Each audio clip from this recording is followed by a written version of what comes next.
Dr. Renato Sano Coelho, he is graduated and has a master in food engineering from University of Campinas, and his dual degree PhD from University of Campinas and the Technology University of Delft, Netherlands. Expert on bioprocess for organic acid production and biochemical synthesis, and biofuel and byproducts production by microalgae. He also worked with the industrial process in pharmaceutical and food industry. Now, focusing his efforts on entrepreneurship. He has an approved PIP project by FAPESP for his company development, Sagita Energy, which I'm not going to say anything further because, Renato, the stage is yours. Make yourself comfortable. Thank you. I'll ask the question now, right? No. I'll make it later. So I'd like to thank the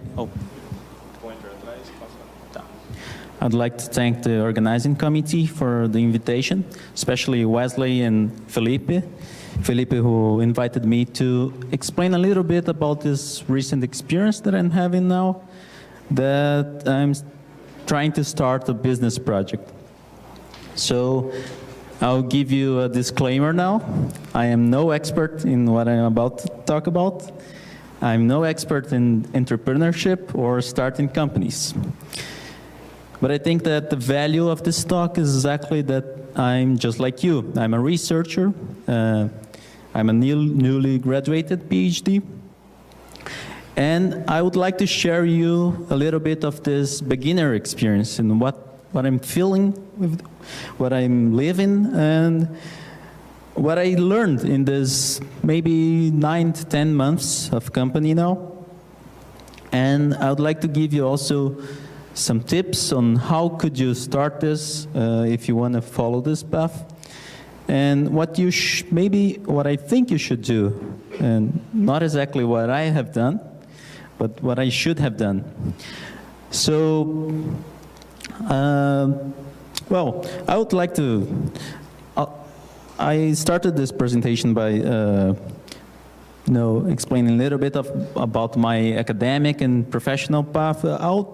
I'll speed this up because I don't think we have much time, but I graduated here as a food engineer, and I didn't started my in graduate school right away. I worked in the industry for around 3.5 years, 4 years, and I did some courses in management, and then I came back to do my master's here. So it's always a pleasure to be back in my old home, my alma mater, right? So what I want to show you is that what made me follow this path of trying a business project has to do with my history. It's not an unusual thing. It's actually very unusual, right? Most of the PhD candidates are not, they don't have the goal for this, and I would like to discuss a little bit about that. So when I defended my PhD, I defended it. Wesley is a witness, he was there. And so I faced this question. Of course, I faced it a little before I defended my PhD. I faced the question, what am I going to do now, right? What are my options? So, and this is what you will face in a few years from now. So for the new doctors, what are the options? Of course, the most common, and I think most of you will do, is a postdoc. Of course, it has some advantages. You can increase your academic record, prepare for the academic positions and the selections, right? And you can also have some opportunities outside of Brazil, which is very valuable. If you couldn't do this during your PhD, I highly recommend that you pursue a postdoc outside of Brazil. And of course, after that, you pursue an academic position, probably in a public institution, maybe a private. And the reason for that is very obvious. You have a safe income, academic status, But we got to think that the political and economic situation of Brazil is not very favorable now, right? And the academic positions, it may be temporary, but they are not growing. And the PhDs keep graduating, right? Then we have jobs in the private sector. Like Eduardo said, in Brazil, the options are more limited, right? So it's very different from the US or Europe, where I had many colleagues there that they used to say, well, if I want to work in R&D in Germany or in the Netherlands, I have to have a PhD. It's a requirement, which is very different from here, right? Sometimes you have Raizen, of course, you have Amiris, but they are the exception, not the rule. And then there's an option for entrepreneurship, which for most graduate students represents a lot of risk. There's a lack of orientation for graduate students regarding this. And also, there's a notion that there's a lack of financial support, and that's true. But the situation is changing, and it's changing very quickly. So, still talking about the situation of the graduated masters and PhDs, it's a bit worrying because, you know, if we take in the last from 2014, okay, from 2004 to 2014, the number of masters and PhDs that graduated doubled, right? So, and the academic positions are not increasing. So, where will these people work, right? Where are you going to work? And we also have, like, I think Eduardo mentioned about the innovation, right, status of Brazil. If we take this survey, what they did here is from the Global Innovation Index. What they did here is, you see three colors in these bars. One is regarding the quality of the top universities. This one, a little darker, is the cited articles per number of total articles. So it's a measure of quality of publications. And then this darker one is the number of patents, not in absolute terms. It's the number of patents divided by the GDP of the countries. Of course, if you only compare it in absolute terms, it would be unfair. A smaller economy will yield less patents, of course. So, of course, this doesn't mean anything, but if we look at the size of these bars for these countries, these are the developed countries, the high-income countries. They are a bit balanced, right? They are a bit more or less the same size. Now, if we look at Brazil, Brazil is a very different case. We have a big disparity between the quality of the universities and publications and the number of patents that are being produced. So, like Eduardo said, there's a gap between academic production and technology development, right? There are many reasons for that. It has to do with policies, it has to do with culture. I'm not going into that, but that's something that Brazil has to tackle. And the graduate students have a very important part in this.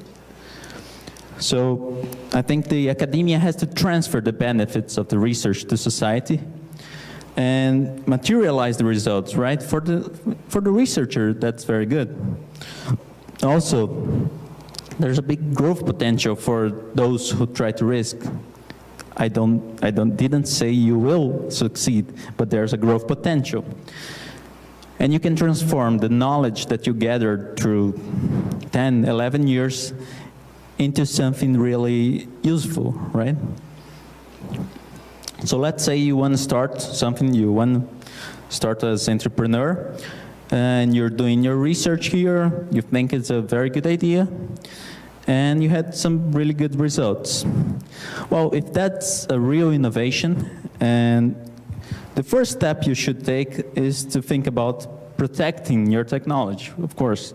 That's not just because you're greedy and you want to, get profit out of it, but also because when you take your technology to the market and you talk to the big sharks and the big guys and large corporations with a lot of resources, you are the most vulnerable actor in this play.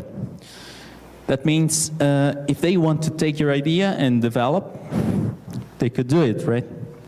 And they will have more resources for that. So it's important to protect your technology. Now, it's important to think that if you developed your technology here in the university with the resources of the university and or from funding agencies, the patent belongs to the university. It doesn't belong to you. You are one of the inventors. You will get a share or in case of licensing or royalties. But you have the preference for licensing. That means that if someone wants to license your technology, the university will ask you first, okay, there's a company that wants to license, do you want to do it first? You have the preference. So if you develop the technology and you want to start a company by doing it, it's easy. And of course, oh, but I'll have to pay for it. Yeah, but the university is interested that graduate students, that researchers start their businesses and take the technology out of the university. So they will make everything to help you with that. It's all negotiable. There's no fixed values, so probably they will make it very fair for you. So don't worry about that. The second part is finding your partners, right? And before you go out of the university and look for partners out there, the best partners you can have are inside the university. So starting by the incubators. So you all heard of it. There are more than 26 in the state of São Paulo in the universities. There are some like the Raizen one, which are accelerators. They are hubs for innovation. So there are many options. And what can they do for you? Well, basically, when you are a graduate student, you don't know anything about management or legal resources or bookkeeping, finances, and they will support you with that. They have this structure. They have lawyers, they have finance people, and they will give you all the support that you don't know about it. They will also help you to evaluate if your idea is really worth trying, right? Really worth selling. They have contacts with the market. They have contacts with customers, clients, and they will help you see if your idea is really good. They also provide office space that's sometimes very useful. You can even register your business address in the incubator, which can be very useful. Don't underestimate that. And also you have the name, the brand of the institution behind your company. That's very important. No one cares about Renato's company. They care about an Unicamp spin-off. It's much more valuable. But you have to pay for it. It's not for free. They will not give you any money. But the costs are very low. The cost benefit is very good. You will pay something between 200 to 700, depending on the office space they provide you. And with that comes all the management support. The second partner you should look for are the university themselves. Here you have all the infrastructure. You are in your comfort zone.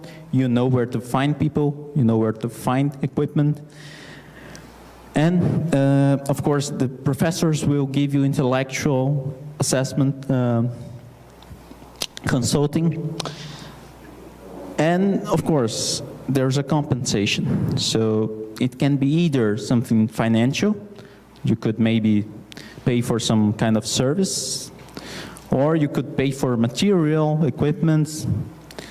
That's negotiable. Or it could be for instance, publications.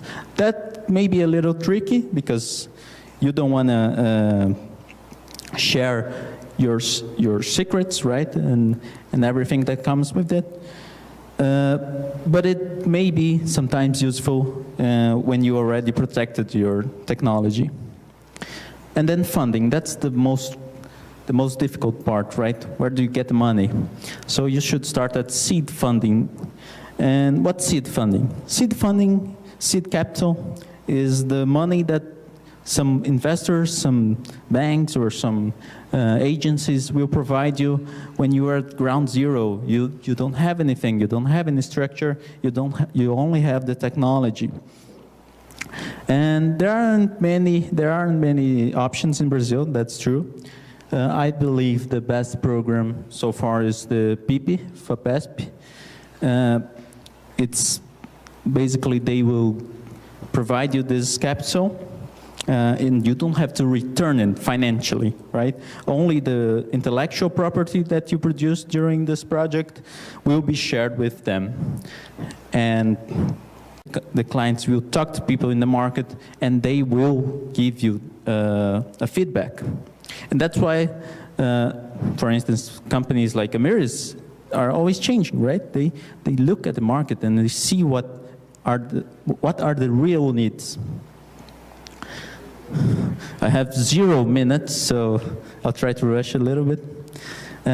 So that's a phrase from the guru of entrepreneurship, Mike Tyson. Everybody has a plan until they get punched in the face.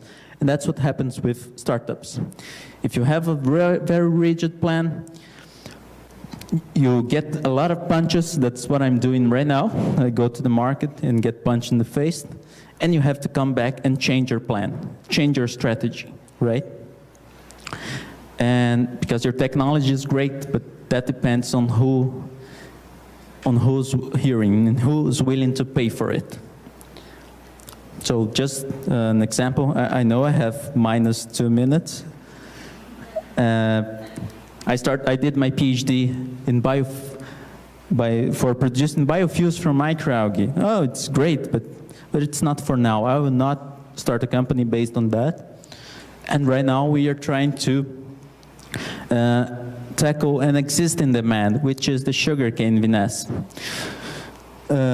And trying to produce bioenergy and bioproducts from this wastewater, and reducing the cost of the sugar mills. So just to finish here, the main reasons why startups will fail are, in many surveys, are always the same. First, no market need. You think you have a great idea, but no one needs it. No one wants to pay for it. Building something nobody wants, right? Or ignore customers. So that's why we, from the research, we tend to value our technology, right? Our research. Oh, we write the papers in the introduction. We say all the benefits from it. Well, it's a bit different when you go to the market. You have to hear people that disagree to you, right? You have to listen to them and reevaluate your steps. So just to finish, you got to do this in a scientific way. You are a scientist, you still be a scientist, so there are evaluation tools, business model evaluation tools, like the business model canvas, like you probably have seen this or not. This is a way that you will build your business model and test it, and go to the clients, go to the market. Ask them if there are real needs. What are they looking for? What are they willing to pay for? Who will be your partners? And then you come back and you change your assumptions and you do this until you get a scalable, repeatable, and profitable business model. When you find this, then you can start a company. So I'd like to thank FAPESP, UNICAMP, our partners, and again, the organizing committee. Thank you.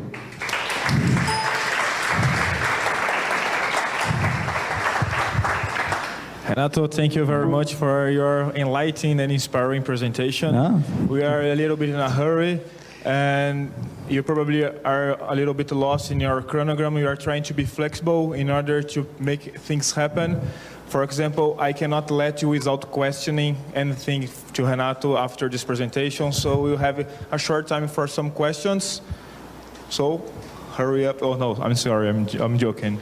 And we are going to have our coffee break a little shorter than we are planned. So I'm really sorry for that. No, it's not related. We are trying to be flexible in order to make things happen. Thank you again for your presentation. Anyone has any question? I have one, and we have no much time. Fernando, no, go on. No, I prefer you do this. Hi, Renato. So do you think that FAPESP, the PIP, is the best choice right now for the beginners, students start a company? I really do. It's an impressive program.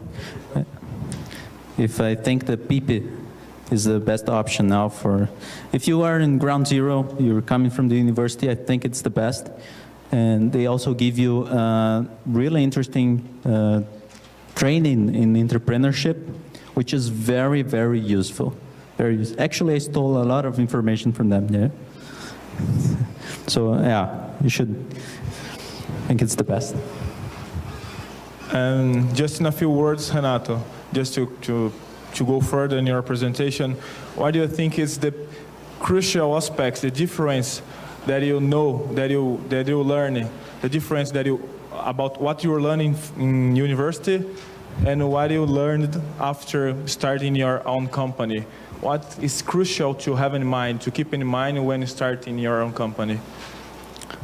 Well, as I said, I guess the most important is to don't get emotionally attached to your ideas. Listen to the others. So go outside and listen to the other people. I think that's the most important, because that's something that researchers tend not to do. As we discussed about that, that's a trick question, because I was expecting exactly that point that you mentioned. Thank you very much again, Renato. It was a wonderful presentation. Thank you.